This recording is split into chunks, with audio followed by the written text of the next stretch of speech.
What's good, Waging World? It's your boy Five Star in Vegas, broadcasting live as always from beautiful Summerlin, Nevada. I'm in here with my co-host, man, the only Sacramento Kings fan that I know. What's good, Spreader Star? How are you today?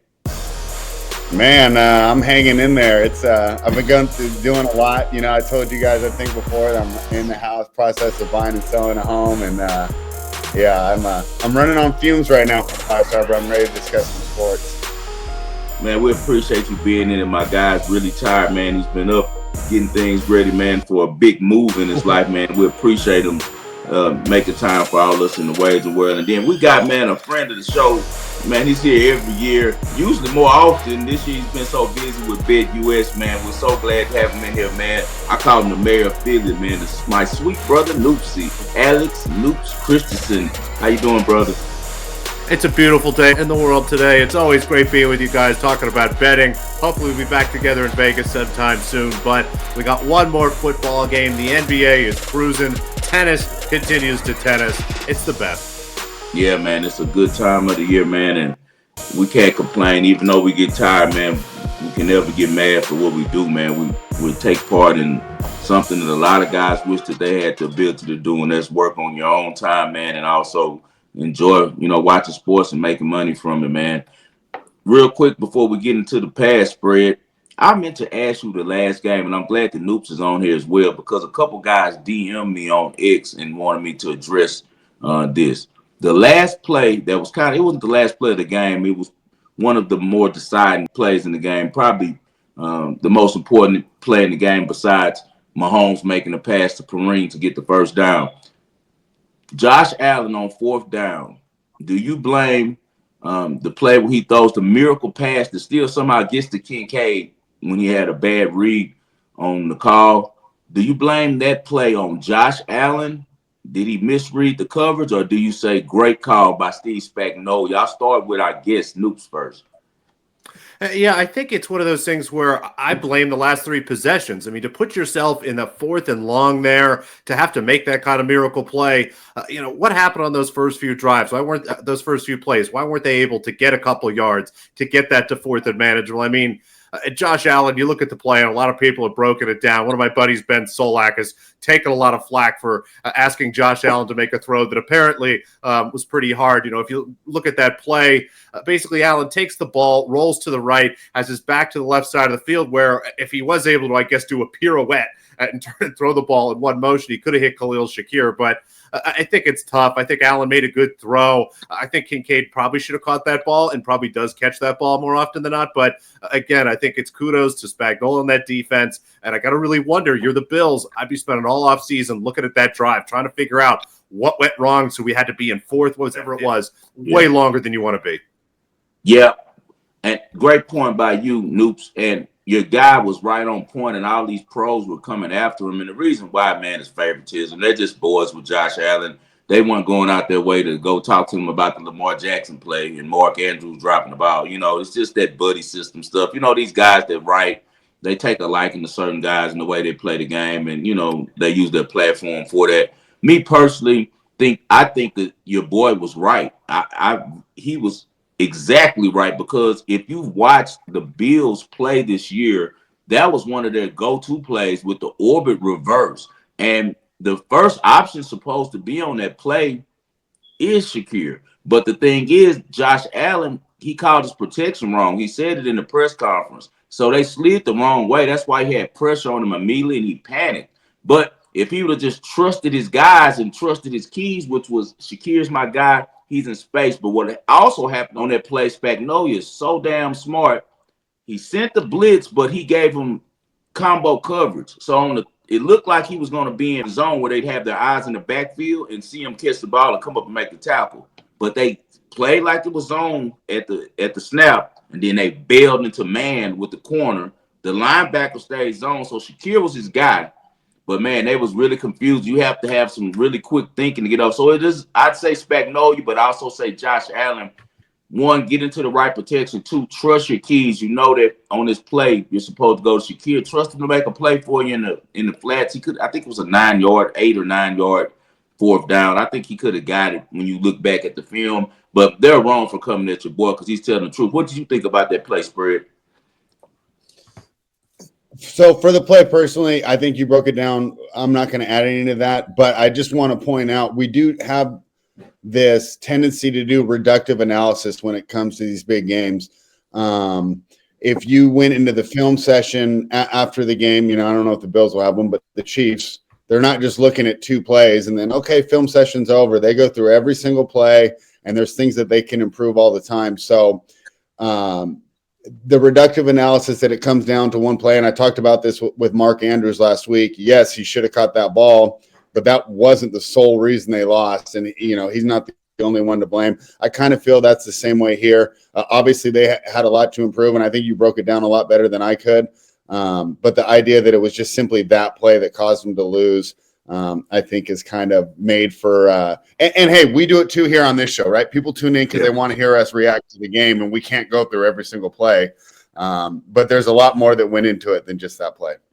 Yeah, definitely. And like I said, I just had to hit that because a couple guys have reached out to me because I was kind of having a little back and forth with a couple of Bills fans about it because they were saying that Shakir was not the number one read and that they were in zones. I mean, that's why he did that. But actually, they were man-to-man. And this was a great scheme by Spagnuolo. And if you look at the intricacies of that defensive call, it's one of the reasons why Spagnuolo is a Hall of Fame defensive coordinator. He had the DN drop into zone coverage on the right side, while they stayed in zone on the top side that he rolled to. And then on the back side, they went man-to-man with their corner, Jalen Warren, and left the linebacker in zone. So just really intricate play calling, intricate design, man. So it would have confused a lot of people. I think that Josh Allen just showed how great a player he was by even making that play after he messed up with the protection and the blitz got there and still put it in Kincaid's hands. I only think him and Mahomes can make that play in the entire NFL. Let's jump in the past real quick, Spread. Right now, Noops, we'll go over a couple of plays we had for the last show. Great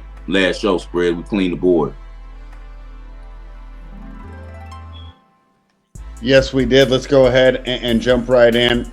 We'll get you victory lap on the first two. Houston covers at West Virginia, and the first half play is the one we gave out. That one got home. What'd you see there?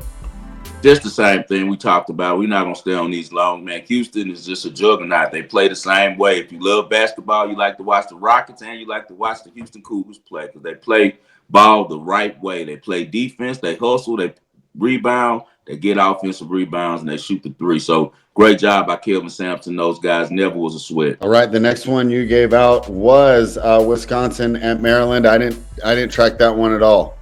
Just saw the money. What? Good. That's always a good thing when you just look up in the money there, right, Spread? Yeah, man. So we were able to cash that one. Maryland started out slow. We knew it was going to be a tough game. Wisconsin actually won the first half, man. So I'm glad we went the whole game on that one. As the game went on, we saw that Maryland just was a tougher team. Great game by their guard, Jacoby Gillespie. Great game again by Angel Reese's little brother, man. He's a real baller, man. And he'll be in the NBA playing in no time. Kevin Williams continues to improve the Maryland Terrapins. I think they're going to make a Sweet 16 run at least in the tournament. All right, let's move to the NBA, and I'll start with you here, Noops. Noops, did you check out the Denver Nuggets taking on the New York Knicks the other night? The New York Knicks got the win. I gave them out at -3. Just quick review of my breakdown, even though I do think Denver's probably got a better chance to win the championship. New York's playing better right now, and that home court advantage meant too much. Did you see that game? And also just give your overall thoughts, because we haven't talked to you just on the outlook for those two teams this year. To me, it seems like in the East, we're down to a 3-team race, and the West is still wide open. What were your thoughts on the Denver Nuggets and the New York Knicks? It was a really fun game to watch. It's just amazing that the one guy who seems to give Nikola Jokic trouble is someone in Karl Anthony Towns who, with all due respect, is not really a great defender by a lot of different metrics. There is something about the way he plays that make Jokic uncomfortable. What I will say in that game was I had the under there, and I would suggest that people continue to look towards Denver Nuggets unders. Now, they've been one of the best over teams all season, but as we get through this part of the NBA season, you guys know this as well as anybody. this is a slog. Everyone is trying to get through the next few weeks to get to the All-Star break so they can take some time, recover, go on vacation, relax here a little bit. Pace across the league is dropped. Offensive efficiency across the league is dropped. And with the Nuggets specifically, a team that was at a pace about 101, 102 through the first part of the season, you look at the last 15 games, they're down below 99. That makes a big difference in total. So I've been looking sort of towards their unders. As for, kind of the future and looking ahead for both of these teams, the Knicks are really good, but I'm just not sure if they're on the same level as Boston and Cleveland. Those are, to me, the top two teams in the East.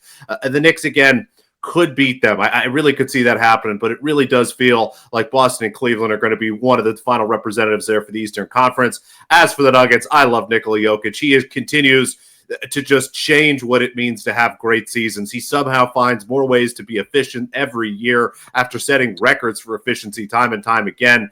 I just worry about that Denver Nuggets team and how much work they're going to have to do to get through the season, basically. You remember, I think it was last year, really, defending the title. Just had to put too many minutes on Jokic, and we saw they really sort of fell apart at the end of the year. So they've got to find a way to get up into the top 3-4 seeds and find a way to give these guys a little bit of a break at the end of the year. But I think both of these teams are definitely going to be dark horse contenders, if you will, to beat some of those higher seeded teams above them. 5-star, did you have eyes on that game? Yeah, of course I did, because we betted. We took the Knicks first half, and for the game, got a little tight the second half. Knicks were able to pull it out in the first half. I just like the Knicks' efficiency, man. I've been calling for Karl Anthony Towns. That spread on the show forever that we were saying that we hoped he went to New York and that New York would be a good spot for him, and that also that Ant-Man would, also do well from him leaving so he can go ahead and take the leadership role and doesn't have to defer to Cat because that was his boy. And Ant's a good dude, and him and Cat's a really good dude. So they liked each other, but it also made it where it wasn't a clear big dog in the locker room, and now it's Ant, and now Karl Anthony Towns is in a great position to be a 1B over here with Jalen Brunson. I look forward to seeing the Knicks in the playoffs, man. I know that Tibbs runs a lot of the same guys for high minutes. He's still doing it, but these are three Iron Men he has in Mikal Bridges, Josh Hart. I'd say that Anunoby is also an Iron Man. He has some injuries, but when he plays, he does play high minutes. Really good player. He's one of the most underrated players in the league, man. I really like OG, man. But I like the Knicks, man. I think the Knicks can beat Cleveland in a series. I don't know about Boston, but Cleveland is so small, man. I know it looks good right now, but I don't know how they're going to do in the playoffs. But great cash for us on that one. All right, and if Adam Silver gets his way and we go to 40 minutes, being the sixth man on the Knicks might be like being the backup quarterback, right? I mean, you just hold a clipboard and you play like three plays a game. Just wanted to throw that little joke out there real quick. Noops, I didn't watch this one, but just your overall thoughts on the Minnesota Timberwolves and the Phoenix Suns. I actually didn't watch the game, but I'd just love to hear your thoughts on how these teams. Two teams that are very similar in that things are not going the way they had hoped. This Minnesota team, I think they did expect to take a step backward. That Karl Anthony Towns, clearly financially driven, basically with the way the salary cap is now set up with your first and second apron. If they were going to have Karl Anthony Towns on this team, there was just no flexibility for them, no way for them to really do anything. And again, as much as I think they expected to take a step back, not this far back. I mean, we're talking about basically a 500 basketball team in the Minnesota Timberwolves that does not really have any defining feature. Last year, it was a defensive team with occasional offensive brilliance from Anthony Edwards. The offense is average. The defense is average. I just don't see an identity here. And I see a lot of that same thing with the Phoenix Suns. Now, Budenholzer has done a good job of changing the lineup. That has actually helped them quite a bit, but they still look to me like a slightly above average team. I don't see how this group of guys over a 7-game series is going to be able to beat anybody in the Western Conference here. So two teams that I'm curious to see what they can do at the deadline. Again, Minnesota has some flexibility thanks to those offseason trades.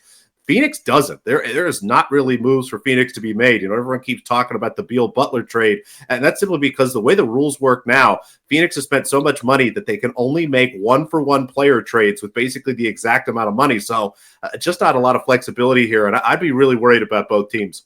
Yeah, and we were talking about the other day, and I didn't jump in the chat that day, Noops, but I would argue Bradley Beal is the worst contract in the NBA. Noops, final thought here. if one of these two teams were to end up in the NBA Finals, which one would you think has the better shot of actually overcoming everything and winning? I would have to go with Phoenix. I think that their highest level is a little bit higher than Minnesota's highest level, if you will. And when you get to the playoffs, having depth isn't really as important. And when you get down to Phoenix's top 8 guys, I think it sort of fits. I think bringing in Nick Richards is giving them enough at center. Basically, them and Plumlee can hold it down for 48 minutes. So if Booker, Durant, Beal, all those guys can be healthy with Tyus Jones, with Ryan Dunn, you've got, I think, enough interesting pieces there where, again, every Minnesota Timberwolves game I watch, they just look lost. I don't know what's going on there. Just about everybody but Anthony Edwards is taking a step back there this year. Julius Randle fit did not work as well as they envisioned. 5-star, your thoughts on the T-Wolves and the...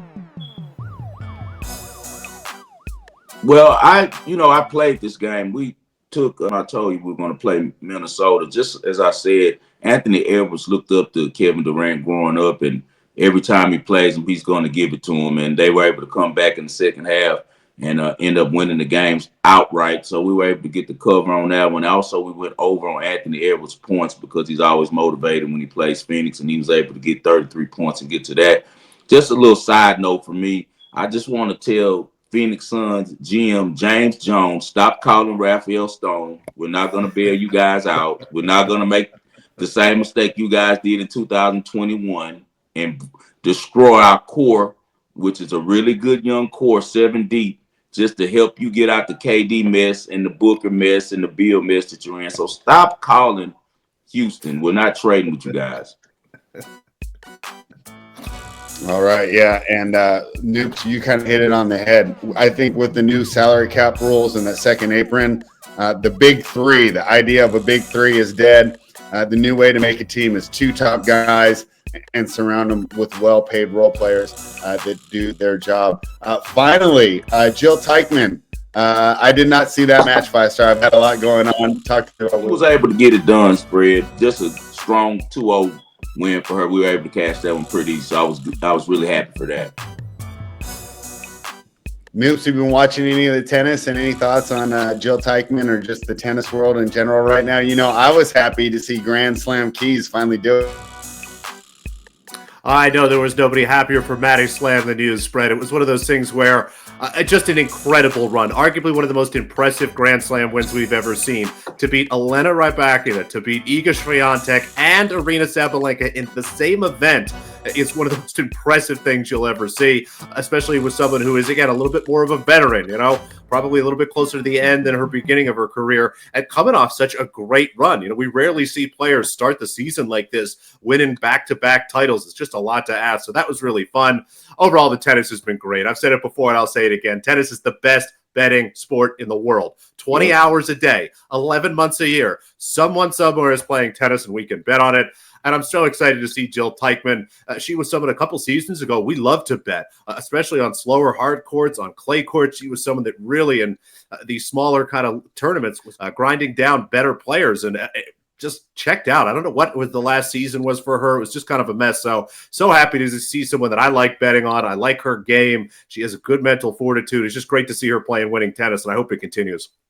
Yeah, speaking of you saying 20 hours a day to bet, I just won with Jesper De Jong this morning on plus money against his countryman Greek Sport, and I also hit Muhova in the third set. It ended up Potapova tied it up and then won the second set. I was able to get a lovely number, like minus 140. We knew Muhova was going to be able to outlast Potapova. So as you said, the best sport to bet in the world is tennis, and we love it over here at the Wagering World. All right, Spread, let's get to the present. Another popular sport to bet, of course, is college basketball, and you have a breakdown for us right now. Start with Indiana.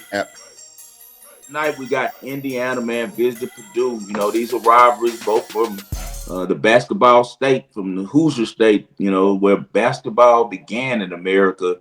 2 teams going opposite directions, in my opinion.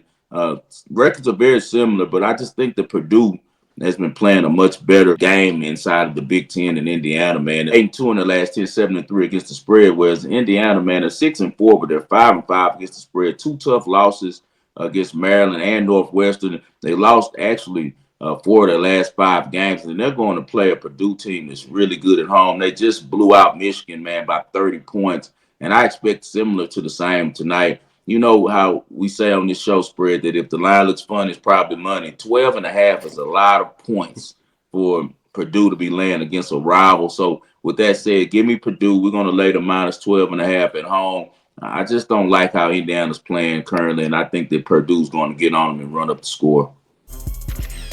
I mean, who would have thought we live in a world where the Indiana football team is better than the Indiana basketball team?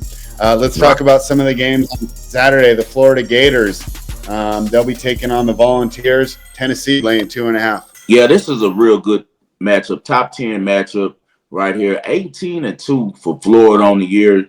They got their coach from University of San Francisco, young guy, man. He's doing a really good job over there. They just beat Georgia by 30, went on the road and won a real close one in South Carolina. You got Tennessee coming off 2 losses, so it's a short number. The books are telling you that they think that Florida's going to stay in it, but to be safe, I'll just play the money line on this one. I do think that Tennessee wins at home. They've won their last 7 straight at home against Florida, and I don't think that ends here. They're really desperate for a win right here, and Tennessee's one of those teams that are looking to be in the Final Four at the end of the year. So I think this is a big one, big conference game. Give me Tennessee money line. I'll pay the juice at minus 150. Oh, all right. Not taking the points there, taking the money line. Missouri taking on Mississippi State. Mississippi State at home laying 5.5. What do we do? Mississippi State is a good team. They pushed Alabama right to the edge. And Missouri has been playing really good, man. They're silently one of the better teams in the SEC this year. Really good coach over there. 83-75 win against Mississippi was really impressive. Now they take on the other team from Mississippi, this time on the road. On the road, Missouri's been decent. You look at their record, man, they went to some tough spots and played really good. They won at Florida, covered against Auburn on the road, lost by 3 points against Illinois on the road, lost by to Texas. That was surprising to me. They were upset by Texas on the road. Mississippi State at home has been solid this year. As I said, though, they just came off a loss to Alabama. In this situation right here, I just think that those points are telling you that they think it's going to be a close game. And once again, I trust Missouri's coach to keep this game close. I also like the transfers over in Missouri. So give me Missouri in the points in this one. 5.5 is just too much. Another 5.5 point favorite when Ole Miss hosts Auburn. How do you see that game going down? This one is going to be a good game, man. I'm a big fan of Mississippi's coach, man. I really like him. He came from Texas Tech at first. Coach Beard, Chris Beard. He was at Texas Tech, went to the Final Four with a team that wasn't that good, but he had Terrence Shannon, who later on we saw was a star at Illinois. It's crazy because college now you got it's like the players and coaches move every year now. It's a lot to keep up with, man. There's so much transferring going on. But after that, Chris Beard went to Texas and he got in some trouble for got into a situation with his girlfriend or something, man, and ended up the charges were dropped. But after he got arrested, you know how that is in this world nowadays. Everybody's guilty until proven innocent. So they took his job from him. So went to Ole Miss and kind of revived that program, putting it on the map. I think that they're a really solid team, but they're facing a juggernaut in Auburn, man. Auburn is one of those teams, man, that they can score on anybody. One of the few teams that really gave it to the University of Houston, and University of Houston plays really, really strong defense. I just think that Auburn's just a little too much right now at this stage for Ole Miss. Ole Miss does play well at home, but, man, I don't see them being able to stop Auburn from putting up points. I also would lean the over on this game, but I'll lay the points with Auburn in this one. One of the best rivalries in college basketball has its next chapter this weekend when North Carolina heads to Duke. However, 5-star, this spread isn't as close as we usually get. Usually it's just pick the winner. Duke's laying 13.5. Yeah, that's too many points for me, spread. It's no way that I can give up in a rivalry game like this, 14 points, especially when you got kids. Duke's whole starting lineup is mostly freshmen, man. So North Carolina has a couple of veterans starting for them, man. I know they haven't performed as we expected, and a lot of it's probably Hubert Davis. He isn't that good of a coach, man, and if we're going to just be honest about it. And I don't know how long he's able to last. I know he's, Roy's guy, Roy Williams, good buddy that was on the bench with him. But maybe it's time for North Carolina to kind of consider breaking the tree branch and going off and doing something different. because just look at their school. The brand is amazing, man. They could get anyone to coach over there. So I think North Carolina needs to really consider moving off Hubert Davis. But as far as in this game here, it's no way with these two rivals that I'm going to lay that many points. I just got to live with it. If they beat them by 15 points, oh well. But I'm taking the points with North Carolina anytime these two face off, and it's more than double digits. And I got guys like R.J. Davis on North Carolina team who's played Duke 4 years and beat them several times before. He has a lot of confidence. He's going to play his best on them. And nowadays, with the betting world being so popular, you can best believe North Carolina knows that they're 14.5-point dogs. I wouldn't be surprised if they're a live dog money line as well, because, as I said, Duke is still kids, man. They're a really good team, but they're still young, and young kids have breakdowns and are going to have lapses in play. So give me North Carolina plus the points. All right, Noops, and I'm glad you're here because, as you can see about how tired I am, I haven't done my usual prep for the NBA, so you can help me out here. Let's talk about – I do know this is one of the most exciting matchups. So, athlete-wise, Giannis and Victor on the same floor. To me, two of the most impressive athletes in the NBA. The Spurs are catching 2.5 at home. I did do a little bit, so I know that they're 4-1 against the spread in their last 5 games, hosting Milwaukee. However, San Antonio has not been very good, so they're probably catching a lot more points than 2.5 when they're running up that little NBA betting trend. Noops, what are your thoughts on the Bucks and the Spurs overall for the season, and also when they face? Yeah, it's an incredible matchup, and as someone that is hypothetically the same species as Victor Wembanyama and Giannis Antetokounmpo, it's just hard for me to wrap my mind around that. I mean, you're talking about two of the and I mean freak athletes. I mean, Giannis basically gets drafted. He's this scrawny little 6'8" kid from Greece, pops up to his listed height of 6'11", but it's one of my favorite things in the NBA. Some guys just don't want to be listed at 7 feet. Kevin Garnett was famous for this for years, would constantly be standing taller than Greg Ostertag, and a lot of guys who are 7 feet tall still at 6'11". Giannis has got to be at least 7'1". Comes into the league and just a great story. Exactly what you want to see. Gets better every year, adds more tools to his tool chest every single season. Wembanyama starts as a much more polished product, but again, just incredible. We're only going to get to watch these two guys play each other so many times. And as sick as it makes me to say this, guys, and you know this already, I can't believe I'm going to do this. I'm going to back Glenn Rivers on the road here. This Bucks team, wow. I had this closer to like a 4.5, 5-point game. And really it comes down to two teams that are kind of moving in different directions. The Bucks, really tough start to the season, have finally gotten themselves together. Part of that is they're healthy. Dame's not on the injury report every game. Giannis, he's listed as probable, but he's playing. So is Middleton. They finally figured out that lineup. Coming off a loss here, a pretty embarrassing loss in Portland the other night, honestly. Was happy to fade the Bucks then, but again, I think this is a good spot. We know Rivers teams tend to struggle against bad teams, but especially in look-ahead spots, I think we're going to get the absolute best effort we can out of Milwaukee. And I look at this Spurs team, which is very exciting. I think a pretty clear favorite to pick up De'Aaron Fox from your Sacramento Kings there spread. Should be a really fun team, but you look over the last couple weeks, they're just not playing as well. And as we talked about earlier in the show, the NBA season is a slog. It is really hard to get through these 82 games, and a young team like the Spurs just doesn't have a lot of experience with being in this part of the season where they're trying to make it to the All-Star break, especially after spending a week in France. It's got to be tough here. So the market, as far as I can tell, has not adjusted the Spurs down. I got this closer to 4.5. I'm going to lay the points at the Bucks. Yeah, and they're just such a much more polished team right now.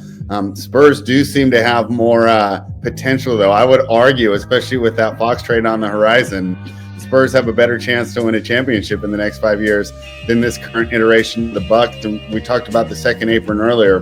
Not a lot they can do to improve this team. It's funny when we were talking those bad contracts in the chat the other day, Noops. I was going to offer up Chris Middleton. He only makes $30 million a year. So when we go to that second apron role, right, you're not bringing back. Well, you understand my point, though, right? It's not like that Beal or the Butler. And so that used to not matter as much because you can aggregate. Now that you can't aggregate, not a lot of ways to really improve that team. I think, we talk about all these teams with 3 big players. They all need a little bit more depth. 5-star, what are your thoughts here when the Bucks travel to face the San Antonio Spurs? I'm with you guys. No way I'm betting San Antonio on this game. I just feel like Milwaukee is a far better team. What I will look at is on the prop level. Victor Wembanyama usually plays pretty good against other superstars. He's pretty aware already at a young age that everyone's looking when he plays these guys like Giannis. So I think he'll go over 23 and a half points. Last two games, he's been under that. He's at 20 points and 23 points is coming from France and having that big game in Paris for his home crowd. So I think that tonight, with everyone watching, this is going to be the prime time matchup. I'm sure it's on ESPN or something tonight. I think he'll go over 23 and a half. I think that's a pretty short number. All right. Looks like we all like the Milwaukee Bucks here. We'll see how that turns out. And boy, Noops, I hope Brisket jumps in the chat today and lets us know what day it is, because nothing weird in the NBA ever happens on a Friday night. The Phoenix Suns and Kevin Durant, the scene of the crime in Golden State. Kevin Durant will probably not receive a very heartwarming welcome back to the city in which he did win championship. But the Suns will take on the Warriors tonight. This is an interesting matchup, man. We got two aging stars, not a lot of depth around them, but they are so great. They're able to really will these teams to be threatening to anybody at any time. And one of the reasons I didn't have a lot to say about that T-Wolves Suns game earlier was because I had my eyes on the Warriors and the Thunder. Now, I took the 9 or 9.5, whatever it ended up at, with the Warriors, and I didn't even need it. They won straight up. Just shows you how wild the NBA can be. And when you have a great player like Curry, it's just like anything can happen at any time. Noops, what are your thoughts here when Kevin Durant returns to Golden State? Yeah, two teams have been very tough to handicap. Like you said, spread about the Warriors.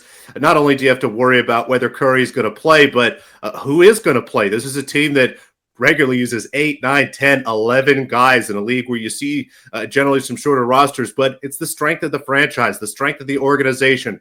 Kerr and that coaching staff are prepared for this. They have gone through this for years. They know the value of getting those backups minutes so that they're ready for moments like that. At the same time, I look at this Phoenix Suns team, and they are starting to round into form a little bit. I think since Budenholzer was smart enough to adjust the lineup, basically told Yusuf Nurkic to stay home. I don't think we're going to see him play any minutes for the Suns basically for the rest of the season. Making the move for Nick Richards, putting Bradley Beal on the bench and bringing Ryan Dunn into the starting lineup. You see a lot more balance. You see some defense here in the first quarters and as they get to start these games. Durant continues to play very, very well for as long as he's healthy. I think Devin Booker is one of the most underrated players in the NBA. Just a really incredible what he can do on both sides of the floor, and someone that I think at some point is really going to be super successful if you don't consider him already to be so. But a really tough game to pick. I sort of lean towards the Phoenix Suns. It's one of those things. They've been very good off losses this year. And you go back and look basically every time now, if they lose the game outright, I'm talking more from a spread perspective and covering, only beat the Clippers by 2 there. Weren't able to cover that game, lose outright to Minnesota. So coming off that loss, coming off that lack of cover, it's basically been a good spot to back Phoenix. I think they're a better team than Golden State, but kind of like I said at the top, it's hard to handicap this Warriors team and know what to expect. So lean towards the Phoenix Suns, kind of like the under. I think that game actually could be a little bit uglier. You got a lot of big names, but maybe a little more defense than you understand. So lean under, lean Suns. But man, that's a tough game. I think it's a tough game as well. 5-star. Did you have a play? Have no play on this one. I'll probably look toward props just for the wagering world, guys tuning in and stuff. I'd probably look at Nick Richards to go over 8.5 points. The Warriors continue to struggle with centers. They've always have. They give up points. That used to be an automatic bet against the Warriors, was whoever's the center playing against them to go over. And then I think we can go back to that tonight, especially with Nick Richards just getting to Phoenix. He's the new, fresh, hot guy there, and they want to make him happy. It's going to be a prime time matchup. I think he gets some easy baskets. I saw something about that. The Warriors starting center, Quinn Post, has given up 16 points per game when guarding other centers this season. That's in the 90th percentile. Well, Noops, love talking basketball with you today, but we brought you on for your excellent acumen with finding the best Super Bowl props, and you have a lot for us today. Let's start with you, and of course we'll jump in and we'll talk about what we think of some of your selections. But you have some fun ones here. First offensive play of the game. Pass is plus 125. Run is minus 165. Run used to be a nice bet for me, but it seems like they've priced it appropriately now, especially with that 40-cent straddle. Where are you going here on the first offensive play of the game? I like the pass here at plus money. I think this Super Bowl is going to be a game defined by the defenses. You know, we have arguably the best quarterback we've seen in a very long time, someone who's now going to be competing with Tom Brady for that argument as to who the best quarterback is if they can win this game. We have Jalen Hurts, who continues to look better. I was really impressed with how he's able just to, stand and make the throws that he needed to make. He's really been struggling with injuries, but again, these are two of the best defenses in the NFL, if not the two best defenses. It's incredible what both of these teams can do from a talent perspective, from a scheme perspective. And when I look at from an offensive perspective, what a lot of these teams have done. Now, of course, maybe the Eagles just handed to Saquon Barkley, but outside of that, the Eagles have thrown the ball to start the last couple of games. The Chiefs as well have been trying to throw the ball a little bit more. I think, again, both these offensive coordinators know these are great defenses and specifically great run defenses. So I think there's good value here in plus 125 for the first play of the game to be a pass. Yeah, I mean, at minus 165, they've kind of taken the run out of the equation. At minus 135, what I've seen the last couple of years, I thought that was a steal. And this is what happens in these markets. We can't keep playing these edges forever. We constantly have to be looking because the books will adjust their prices. 5-star, Noops likes the pass there, but boy, when you're coming off the last game where your first offensive play from scrimmage was a 63-yard touchdown on the ground, maybe you want to go back there. What do you think? You going for the pass here? Even though it's juicy, I think I'd like to run. We've seen Kansas City starts over and over and over and over with runs to Kareem Hunt. They always run the ball on the first play, always. And the Eagles have to, because Saquon Barkley deserves the first carry. Look what he did last game. I just think that even though it's juicy, most likely it'll be a run on the first play. Noops, the next prop you have for us. First turnover of the game is an interception. No, plus 105. Yes, minus 135. I don't really have a lot of thoughts on this one. I'm surprised you put it on here. How do you break this? Again, you got to go back and look at these quarterbacks. This game will be defined by the defense. Both teams that have been pretty good at turning the ball over, but generally generating fumbles. You see a lot of good guys punching balls out here. You have two quarterbacks in Jalen Hurts and Patrick Mahomes that don't throw interceptions in big games. It just does not happen. If you go back and look for the last couple of months, neither has thrown an interception in the playoffs yet, I believe. You go back and look the last few months, neither has thrown an interception in a few months here. Both of them understand the value of this game, understand how close it's going to be, and how important it is not to make big mistakes. So I struggle to see what kind of throw there's going to be. I mean, maybe it's Jalen Hurts pushing the ball downfield to A.J. Brown. The ball gets tipped, something like that. Mahomes, again, maybe loses track of Quinyon Mitchell, something like that. But over and over and again, if there's going to be a turnover in this game, which maybe there isn't, and if there isn't, this ends up pushing, I struggle to see how it's going to be an interception. I think, again, given teams' proclivity to run the ball, that means more chances for fumbles. Given how good these quarterbacks are, that lowers the chances of interceptions for me. I would have the no, honestly, as the favorite here. So I'll go first turnover to be an interception, no, plus 105. News taking plus money again with the interception prop. 5-star Mahomes did not have the best year when it came to his TD to interception ratio. What do you think about this? Well, I know that Mahomes hasn't turned the ball over in 9 games. The Chiefs haven't as a whole. So we're going to be looking at and we know how the Eagles play. That's why Hurts really struggles against pressure, because he has to see someone open before he lets go of it. He's so worried about throwing an interception, he doesn't really sling it around, man. So I lean with Noops. I think the best bet might be no turnover in this game. I just was searching for it and I couldn't find it, but I'm sure it's a pretty good number. I'm sure it's a nice number for no turnover at all in this game. Yeah. All right. We'll look at this one. Hey, this next one, this is really surprising to me, and I wonder if there's some data that supports it. So score in the first 5 minutes, no, minus 135, yes, plus 150. Okay. Score in the first 6 minutes, now yes goes down to minus 125. Is there some sort of empirical data that says that everyone scores between the 5th and the 6th minute of the game? How do we approach this one, Noobs? Because I'll take the extra minute for plus 150. Exactly. It's one of those situations where if you look, I think your average starting drive does tend to be about 5 to 6 minutes. I'm taking the no on both of these. It's one of those bets where now I tend to make this wager when we have two teams that have never been to the Super Bowl. What you have to remember is the Super Bowl is not a regular football game. You haven't played football in 2 weeks. You come out, you do your warm-ups. The game doesn't start. You got an hour and a half of songs and performances and speeches and planes flying over and all sorts of crazy stuff. These teams tend to start pretty slow. Now, the Chiefs have been to the Super Bowl obviously several times. The Eagles have been to the Super Bowl a couple times. So I think both these teams will be ready. My angle instead here is, and it's interesting, going against kind of that bet where I'm going to take the first play to be a pass. Both of these teams take their time going down the field. They are not teams that run up to the line and are trying to run a hurry-up offense. Andy Reid loves watching the clock tick. Nick Sirianni loves watching the clock tick. These are two teams, again, I expect to run the ball. The defenses are going to be ready. So I think there's a chance we might not even see a score on the first drive or so. But even if we do, it's going to be, I think, a 6-7 minute drive for the Chiefs and the Eagles to get down the field. So no score first 5 minutes, no score first 6 minutes. I'll happily take both. All right, Noops is betting on the defenses early on. What do you think, 5-star?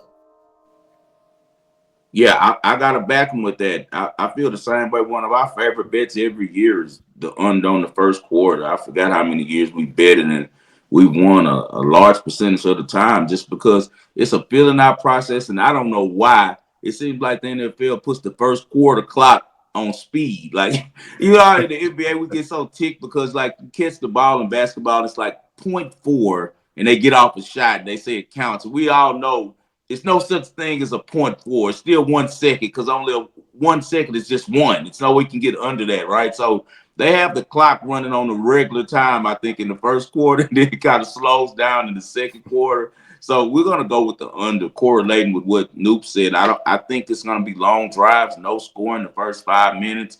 Then if they do score, I expect a field goal out, and then the next team to get the ball, and either they're going to punt, or if they are threatening, we're going to run out of time when they're right around the 10 or 20. Watch. They're going to run the ball or something, get tackled, and they're going to say, we'll just wait to the quarter. And they're stuck on 3-0 or 7-0 every time. So we're going with the under 9.5. It's at even money right now for the first quarter. All right. Yeah, I definitely like that one every year. I like this bet too. I have an idea of where you're going to go because the plus money looks tempting to me here. Will there be a successful 2-point conversion? Yes, plus 230, no, minus 320. And there was a lot of talk last week, in the breakdown of the Bills being so aggressive going for 2 early in the game. But unfortunately, I think that trend is here to stay. I actually like the yes here at this price. There's no way I would bet the no. It's yes or pass to me. But my guess is, since this prop is on our sheet, that what we're talking about, Noops, you're on the yes as well. Absolutely spread. And it's one of those things, I don't believe in trap bets, but if there ever was a trap bet, boy, oh boy, this is it. You've got a coach in Nick Sirianni, one of the most aggressive coaches in the league in terms of going for 2. You've got a team with the tush push, one of the best short yardage teams in the NFL. And they've got a kicker who can't find his ass from a hole in the ground basically this season.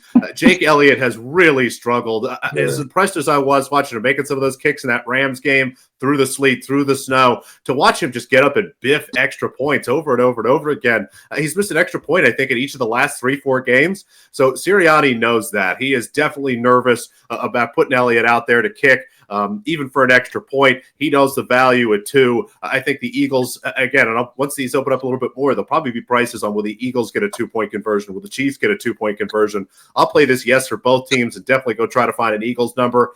Now, the Chiefs, a little bit more conservative. Andy Reid, more of an old school guy, likes to kick extra points, but also understands the value of going for 2. If for some reason the Eagles get a lead, Reid tends to be a little bit more aggressive here. So I am just blown away that this number is plus 230. I'm going to take the bet. I'll take the bait on this one. Give me yes, it'll be a 2-point conversion for plus 230. Yeah, that seems mispriced to me. I would think that if I were to price that line, I'd be putting it between plus 150 and plus 175. Obviously, you need the conversion attempts to sit there, but I think you could put 2-point conversion attempts at 2.5. So you're telling me 1 and 3 is not going to go? 5-star, what do you? I'm backing you guys on that. There's no way that I wouldn't take plus on it. You got so many different ways that you can get to this happening, whether it's a team, getting behind even. Like, what if a team gets ahead and in the fourth quarter trying to catch up? They're going to, of course, go for 2 points. So, man, that's a value bet. You got to take it. And I'm going to actually tell my clients to bet it right now, as long as it's at that price. It's 3-1. That's ridiculous. All right, Noops. If I was more prepared, I would have had a visual aid here with some bread and some butter, because we're here for your bread and butter first touchdown scorer. On the list, I see Xavier Worthy, Marquise Brown, Dallas Goedert, Patrick Mahomes, and Grant Calcaterra. Talk to me about why you like these selections. Yeah, it's one of my favorite bets in sports. Definitely my favorite NFL bet. Who's going to score the first touchdown? Because they're really, folks, there's only maybe one game a year that doesn't have a touchdown. I think maybe we had 2 this season, but someone is going to score. And if someone's going to score, someone's going to score first. That's just how the word first works, people. And from a value perspective, I would rather focus on this market. Now, I see what 5 Star is going to talk about here later, some of these anytime touchdown bets. I like those, but those prices tend to be tied to how many touchdowns you expect in the game. So as you start to basically go through this, I tend to find there's a little more value getting that first touchdown, because I'm just more sure there's going to be at least one, instead of trying to, bet something that's tied to maybe 3 or 4 touchdowns. Now, one other thing I will say, what I do in these situations is, anyone who doesn't score the first touchdown, I will go back in live and basically take their anytime, which you tend to see there as the prices get much, much better. But as I look at these games, 2 of the teams that are pretty concentrated offensively speaking. You look at the Eagles, basically their first touchdowns come from Saquon Barkley, Jalen Hurts, or maybe A.J. Brown. There really isn't a lot of other guys that sneak in there, except Dallas Goedert. Dallas Goedert has been one of Jalen Hurts' favorite targets throughout his career over the last few years.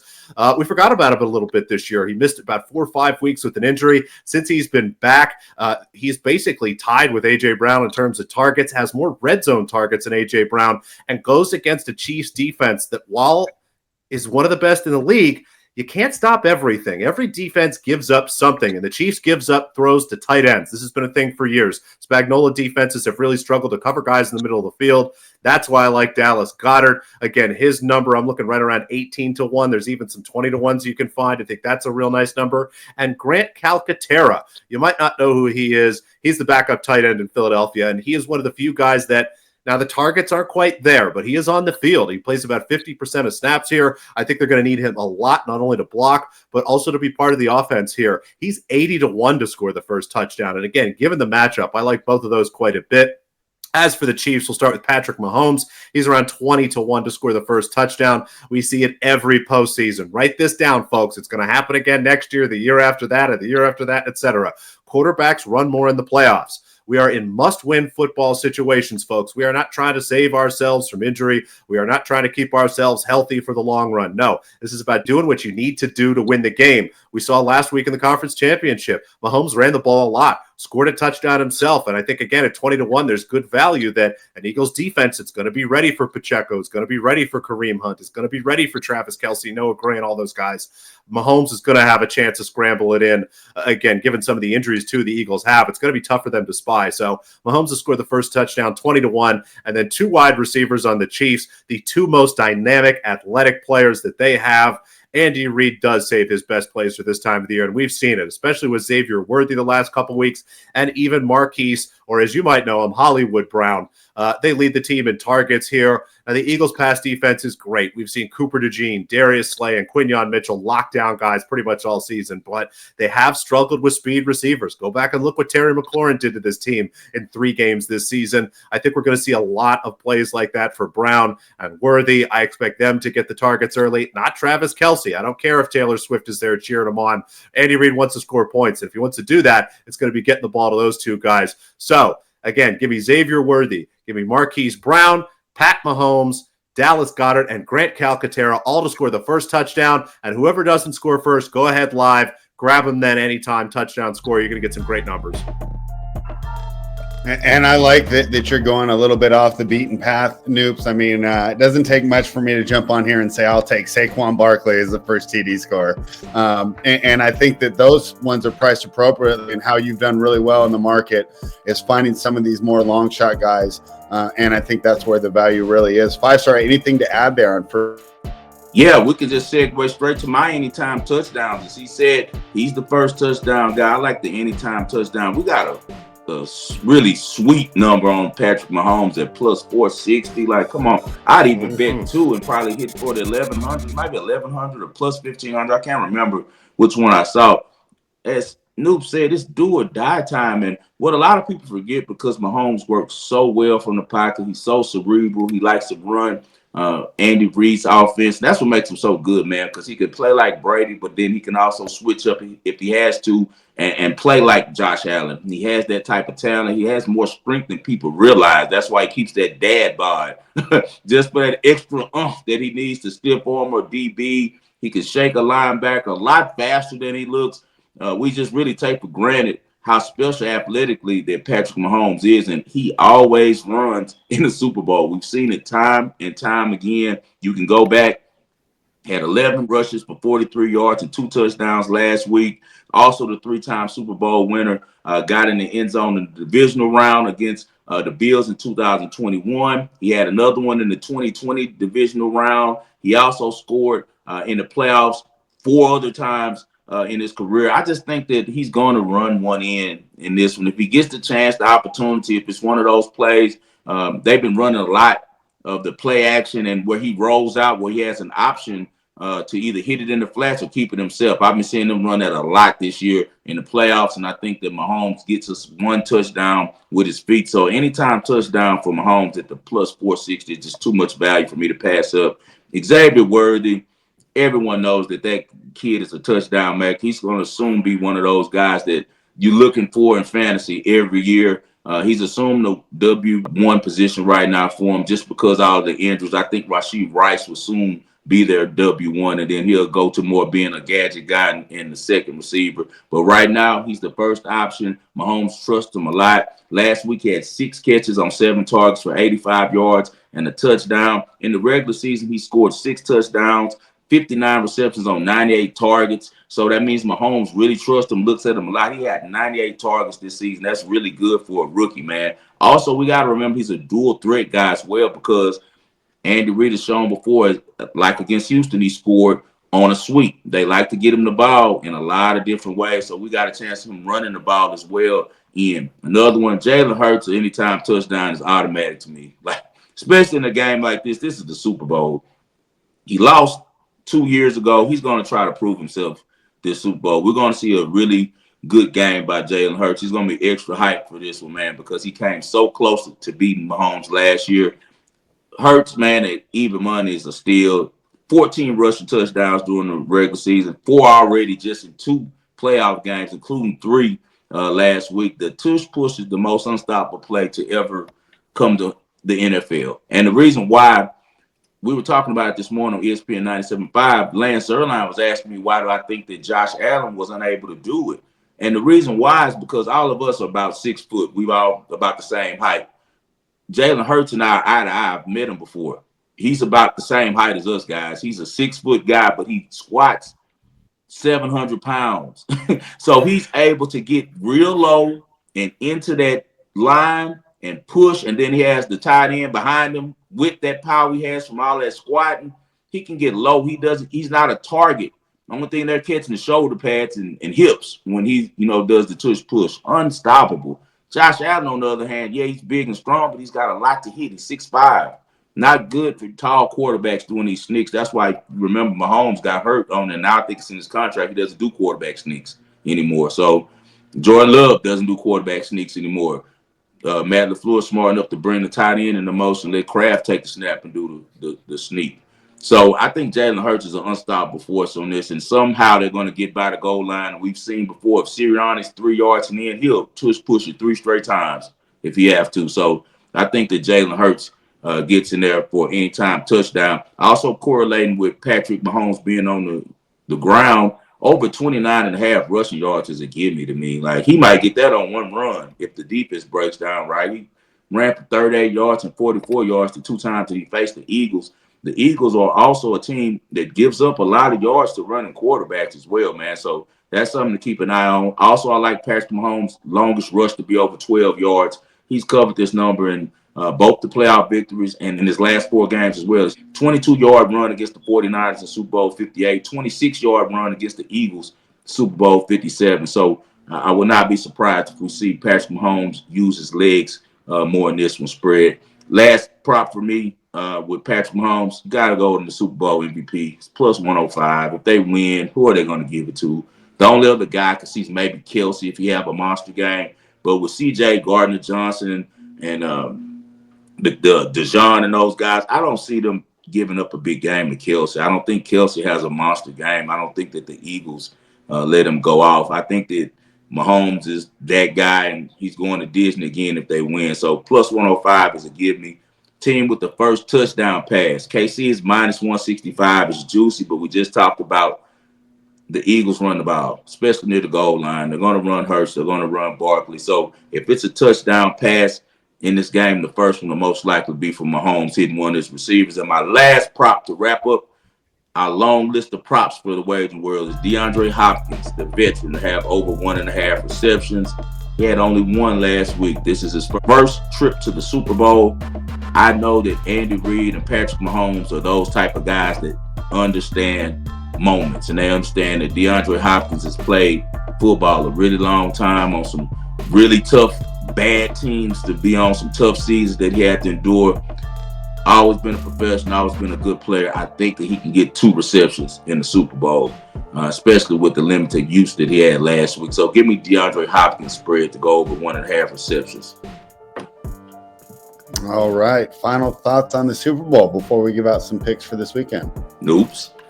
Yeah. Anything else you got? Again, as I've said before, I think this is a game that's going to be defined by defense. Now, that doesn't mean I'll be taking an under. It's just which team is going to blink first here. And at the end of the day, I think the biggest mismatch on the field is not actually going to be guys that are on the field. It's Andy Reid versus Nick Sirianni. Nick Sirianni is, I don't think, nearly as bad of a coach as the people in Philadelphia seem to think. You know, you listen to talk radio out here, it's unbelievable some of the stuff they say about him. But he is not nearly as good as Andy Reid. Andy Reid is on the precipice of becoming one of the best coaches in NFL history. It's incredible what he's done, how he knows and understands these moments, how he builds out towards success. And one of the most important things, the Chiefs don't blow leads, man. They get a lead, they grind those games out. Reid knows how to do that. And I think really that's going to be the defining matchup. If Kansas City makes maybe a mistake or two, the Eagles will be able to take advantage. But I got to go with Andy Reid. Give me the Chiefs to win the Super Bowl. Yeah, I agree with you there. Noops, final question for you. Knowing you for a long time, you are a diehard 76ers fan. And when it comes to Eagles, you can kind of take it or leave it. At this point in your life, are you regretting that choice? As the Eagles are this well-run organization, best team in football, great general manager, and the Sixers, well, they're the Sixers. Are you regretting the choice, and do you feel bad for not really putting your heart into this Eagles team? Well, Spread, I would say to maybe even take it a bigger question. When not that I decided to be a Sixers fan, I was born like this. I don't know if lobotomies work or whatever that thing was, that Jim Carrey movie, Eternal Sunshine of the Spotless Mind. But if I could have anything removed from here, it would be my Sixers fandom. It is a deep, irrational thing. And Spread, I definitely think it's some sort of cruel, universal, tragic joke that the Phillies have won a World Series. The Flyers have been to the Stanley Cup. The Eagles have won the Super Bowl and been to the Super Bowl a couple times. In my lifetime, the Sixers haven't even gotten close. It's tough. What I will say is I'm excited that this is finally Tyrese Maxey's team. He's the guy, and that's really what gives me hope. So I'm really upset that you had to ask me that question, but I will finish with a story. No matter what happens with the Eagles, it's tough. I love Eagles fans. I really do. I love the city of Philadelphia, but here's a little story for you. One of my friends is down at the Jersey Shore. During the summer, my friend, of course an adult, sees a small kid wearing a New York Giants Saquon Barkley jersey. This is shortly after Saquon joined the Eagles. My friend, again an adult, a full-grown man, takes it upon himself to walk up to this young boy and say, "Are you excited to watch him play for a winner?" At which point the young man's father snaps at my friend and goes, "What is wrong with you Eagles fans? You're the third adult today to come up to my son and say some shit." How could I want to be included in a group of people that behave like this? And that's why you are the Eagles fan. I don't want to be associated. I don't need to be included with that group of people. I'm sorry. With all due respect, You guys are great. The 3 greatest days in the history of Philadelphia are the signing of the Declaration of Independence, the Eagles winning the Super Bowl, and the signing of the Constitution, in that order. The crime goes down, folks. When the Philadelphia Eagles win games, crime goes down in the city of Philadelphia. So, for the city, for everyone I know, I hope the Eagles win. I'm not betting on it. All right, and that's a great breakdown there. And one thing that we have in common is just inept basketball teams that we continue to support for no rational reason. I guess we could be Hornets fans. It can't get much worse. I know you have some picks for us here because I know you did a Bet US show earlier today. What's your favorite bet tonight for our ball and parlay? Yeah, I think it's the Milwaukee Bucks. You take that 2.5 points. You take the money line if you want. Be a little more conservative going to that parlay, but the Bucks are going to win that game. They really are. I don't see Giannis letting down, and maybe not a parlay piece, but put a little sprinkle on Giannis to have a triple-double. I'm seeing that like 7-8 to 1. That's going to be a really nice bet. All right, looking forward to that one. 5-star, what's your favorite play for this week? We're going to go with Purdue first half and game. Let's go to first half for our biggest play, -6.5. Purdue has been a juggernaut in the first half. They have a first half margin on teams of +5.5. That's even been great in the last 3 games. This has been +12 points in the first half, and at home they're at +13 points that they average in the first half margin against teams. Indiana, as I said, is going the opposite direction. Indiana is about even in the first half all year with all their opponents. I just don't think that they have the defense to slow down the type of offense that Purdue likes to run at home. I think they're going to get a lot of easy transition buckets, and I think that Indiana will turn the ball over. So give me Purdue first half -6.5, and for the game -12. A quick breakdown for me today. I didn't really have a time to dive into it deep, so I just ran some numbers. Give me the under in the Nuggets and the 76ers tonight. Right now it's at 233.5. I got that about 3 points. All right, I appreciate that. You got Noops saying roll with the Bucks, and we got Spread from his parents' house. So we're getting a little bad signal, but hopefully you guys were able to pick up everything he said. He said that he's going with the under on his game. You heard me. I'm going with Purdue first half, and for the game, a little bit on what Noops said. We'll break it down some more next week. Everyone says Sirianni is a bad coach, but he's 5-1 with extra prep time. The only loss, guess to who? Andy Reid in Super Bowl 57. The OG is 30-7 with extra prep time. So a really great Super Bowl on the horizon. We'll break it down for you some more next week on the Super Bowl edition of the Wagering World. Noops, anything for the people before we get out here, and tell them where they can find you at on the internet, man. Yeah, as always, in the Twitterverse at _Noops, always talking hoops. It's a never-ending pile of basketball. We just love it. Plenty of tennis going on. We'll be firing out picks whenever I can there. And, of course, we've got one more football game. And especially for people having parties, make sure you check out, I'll be putting out a prop sheet. Now, this is more of a party thing. There's a lot of gambling prop sheets you can find. Mine includes questions about which commercial is going to happen after each time break. We're going to have questions about what people are wearing at halftime, things like that. So if you're having a party, you've got a group of people that maybe aren't as gambling forward as we are here in the wagering world. It's just a great tool to get everybody involved and have some fun. Make sure you keep an eye on that. I'll be posting that probably Tuesday of this week. Make sure you send it to me, Noops, not only for my party at home with my wife, mother-in-law, and grandmother-in-law and kids, and a couple of friends that are going to come by, but also just to retweet to all of the guys in the wagering world and ladies in the wagering world so they can have it, access to it as well. Anything for the people before we get out of this Spread? Man, I'm excited. Thanks for coming on, Noops. Good for us to catch up. Good to see my good friend again, and hopefully I get everything taken care of and we can do some more content together. That's great. Congratulations to Spread. Spread is just successful. Not yet. We're still in the process. That's why. Yeah, not yet. He just purchased a brand new estate. Yeah, it's not often when you could be a million years old and move in with your parents, folks. Yeah. Spread is something else, man. Congratulations on Spread getting 40 acres of land in Lake Tahoe. Hey, man, as always, this show is dedicated to the greatest Houston sports fan I know, and that's my father, John H. Lindsay. I do this for you, Dad, for my guy, Alex Noops Christensen, that you can find on BetUS and also on X, for my guy, Spread the Stare. This is the Wagering World. We'll see you guys next week.